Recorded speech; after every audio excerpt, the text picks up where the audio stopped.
আসসালামু আলাইকুম, সবাই কেমন আছেন? আজকে আমি কি করতেছি দেখেন, আজকে আমি রান্না করব কচু শাক।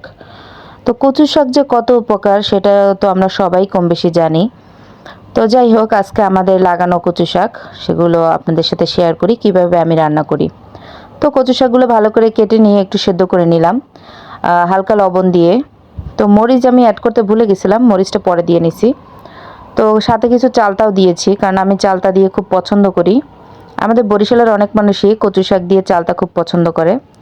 তো আমি কিছু পেঁয়াজ, তারপরে রসুন আর মরিচ এগুলো ভেজে নিব।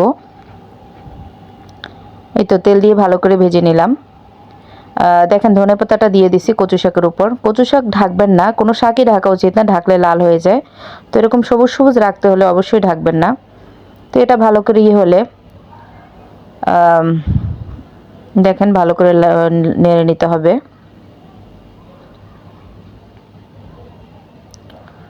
তো আমি এর মধ্যে একটু পাঁচফোড়ন অ্যাড করে দিছি। আমি আবার একটু পাঁচফোড়ন পছন্দ করি, তার কারণে পাঁচফোড়নের গুঁড়া একটু অ্যাড করে দিছি।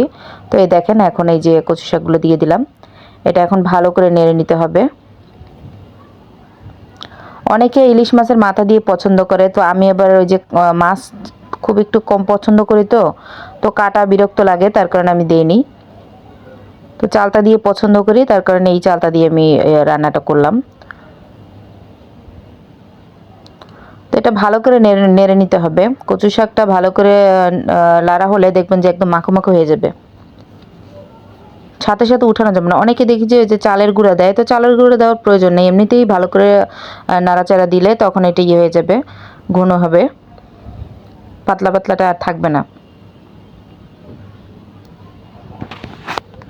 অনবরত লেড়ে দিতে হবে, না হলে নিচে লেগে যাবে।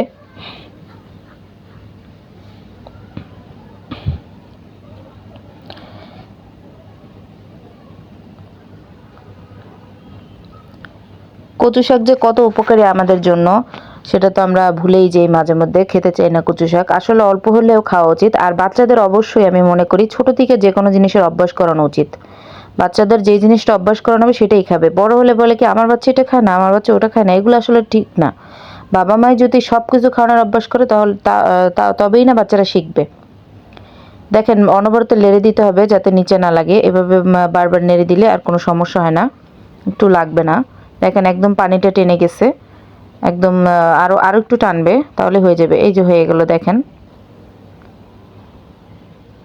তো অতগুলো মরিচ দেওয়ার পরও ঝাল তেমন একটা হয়নি, পরে আমি বোম্বাই মরিচ দিয়ে তারপরে খাওয়া হয়েছে। তো কেমন হলো রান্নাটা সবাই একটু আমাকে জানাবেন। আর বাসায় ট্রাই করবেন, আপনারা এভাবে রান্না ট্রাই করবেন। আর কচু শাক মাঝে মধ্যে খাবেন, কচু শাক খাওয়া খুবই উপকার।